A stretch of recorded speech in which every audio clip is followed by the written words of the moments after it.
Hello, my name is Tyler Stone. I am the project director for the Native Connections Grant at the Muscogee Nation Department of Health, Behavioral Health Services. And we wanted to do this new series where we talk about mental health tips. Um, and one of the goals for wanting to do these tips is we're wanting to provide mental health tips that are really easy to understand and are some ways where we can educate parents and guardians and friends and family and just people in the community in general. Mental health is one of those subjects that can be really stigmatized, and it's kind of hard for people to talk about, even though we all experience it. So, really, what we're wanting to do with this series is just find ways to teach you all, the viewers, some really helpful and easy ways that you can work through mental health, whether it's your kids or yourself or somebody else in your life. So, let's go ahead and hop into it. Today's topic is how to cope with fear or how to help somebody cope with fear about the age of 8 through 11 years old. Now, talking about coping with fear is a really massive topic. There's a lot of different variables that tie into that and how you work with somebody who's experienced fears. But for this topic, we're going to be kind of focusing on sort of a scenario of somebody of a child who is having a hard time going to bed because of some night terrors. And we'll kind of talk a little bit about how do we work with somebody who is having a hard time going to bed, who's experiencing some of that fear. So let's go ahead and hop into this really quick. So what we're looking at here is a nightmare scenario. So Sarah is a 9-year-old girl who enjoys reading and spending time with her friends. At school, one of her friends tells her that snakes live underneath her bed and they come out whenever we go to sleep. But as we know, 9-year-olds can have very creative imaginations, and sometimes kids can become very fearful of these stories. So because of this story, Sarah's having a difficult time going to sleep and often cries around bedtime. So you may have a child who is 9 or was at once 9 or will soon be 9, maybe younger or older. And this may kind of hit home. It's very normal for young kids who have very big imaginations to have a hard time going to sleep and having a lot of these fears, some of these nightmares, some of these reoccurring thoughts. But let's go ahead and hop into what are some easy ways that we can kind of help this person out. So for mental health tip number 1, we want to encourage our child to talk about it, and ask questions such as, what are you concerned about? You can always think of the who, what, when, where, and why kind of scenario. Does the snake only come out when the lights are off or only at night? And what we're doing right here is we're kind of getting an idea about what is really going on with this fear. And it's really helping us understand what's the best way that we can manage some of this fear. And we'll talk a little bit more about that in a minute. We know that talking helps our children feel validated and educates us as parents, right? We want our children to feel validated and saying, it's okay that you're feeling this way. And I understand that this is hard for you. And really what this helps us do is kind of navigate to the solution. And again, we'll talk about that here in just a minute. So for tip number 2, first, one of the things we want to make sure we're doing is just taking our time. We want to try to avoid doing things or saying things such as, well, just don't talk about it, right? That kind of solution strategy. We know that whenever somebody says, just don't think about it or don't let it get to you, we know that typically doesn't really work, right? We need a little bit more help in finding out how we can have that fear or that anxiety or that panic kind of fade away. We also want to avoid interrupting. So we want to make sure that our youth, our children are open and they're talking about what's going on, what's adding to that fear, what are they really afraid of? We don't want to minimize it either and say, oh, it's not a big deal, you'll be fine, don't think about it, just go to sleep, right? We want to make sure that we take our time really noticing what's triggering, what's going on with the fear. And always keep in mind too that fear is their reality. So even though we may know, right, that snakes don't typically live underneath our beds or the boogeyman isn't real, to that child, it does feel real. So we want to make sure that we're aware of that we validate that we say things such as, yeah, that's pretty normal. We want to look for causes of the fear. So it's really important to know what are some of these things that are triggering the fear. Again, with that big imagination and with that fear becoming reality, kids can be pretty impressionable to things, a lot more than we think about sometimes. So I know when I was about 12 or 13, I watched a very scary movie and it really affected me. I was having terrors and it took me a long time to kind of get over it.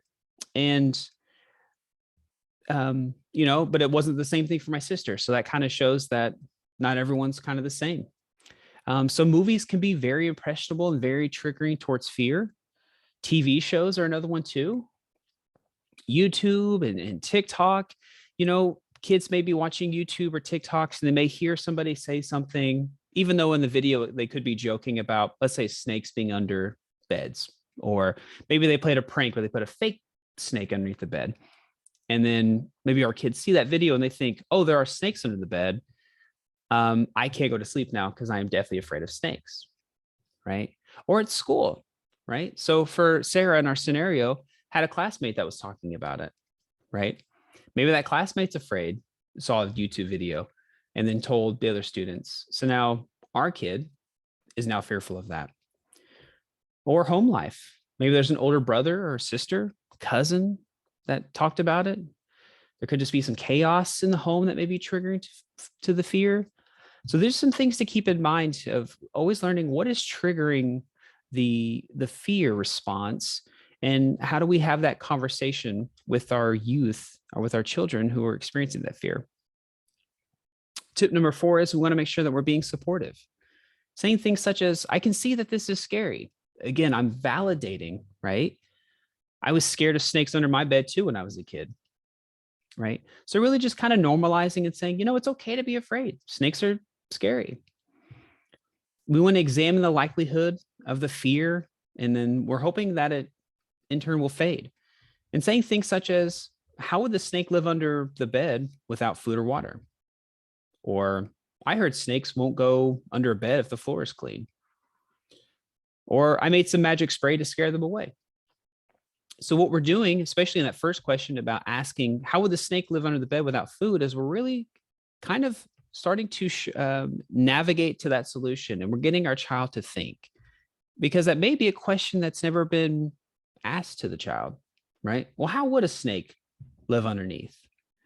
Or by saying, well, I heard snakes don't go underneath the bed if there's nothing to eat, like toys or chips or cereal, right? So this also says here and reinforces the idea of, let's keep our room clean, and it keeps the snakes away, right? Or with a magic spray. And the magic spray, you can make this out of water and eucalyptus, right? And eucalyptus already has sort of a calming effect to it as well. And they can spray it in their room, and it's kind of their magic spray, and it keeps the boogeyman away or the snakes. So it's kind of a win-win. Tip number 5, breathe through the fear. Deep breathing has been shown to bring us to the present moment, because a lot of times when we're fearful, we're fearful of what could be around the corner, right? So we're never really in that present moment. So deep breathing is good for a number of different reasons. It brings oxygen to our brain. It helps us to stop focusing so much on the what if, right? Thinking about what could happen. And we also too want to make sure that we avoid power struggles or arguments, right? And that kind of goes back to, we don't want to minimize what they're feeling. We don't want to get into kind of arguments. We don't want to kind of quickly just say, don't think about it, go to bed. It's not a big deal. We want to make sure we avoid that and really take our time. Tip number 6, reinforce or reward the progress. The biggest note that I want to touch on here is, don't expect perfection, right? It's going to take some time for these fears to kind of fade away. It's not easy, but always look for those small victories. And that's really key, is when we find those small victories, what we can do is we can reward them by saying, you got this, you're doing great. It doesn't have to be monetary. If you wanted to buy them something later on down the road, you definitely could. But I think those small rewards, whether it's a candy bar or it's taking them out to the park, or it's just kind of just giving them high praise, those are really great rewards for those small victories. And again, it's going to take time.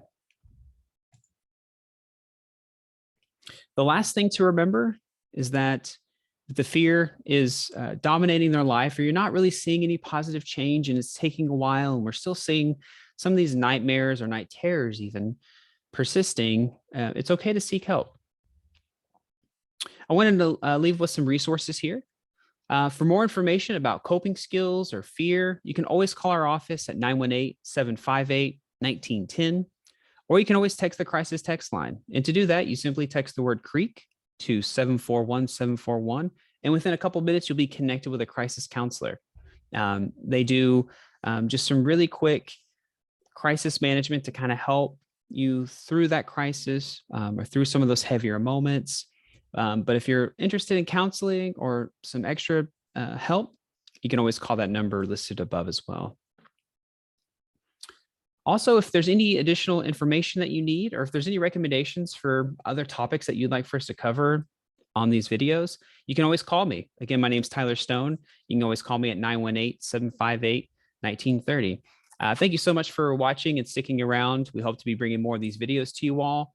We hope that you found these enjoyable. Big Mvto, and thank you so much for your time today.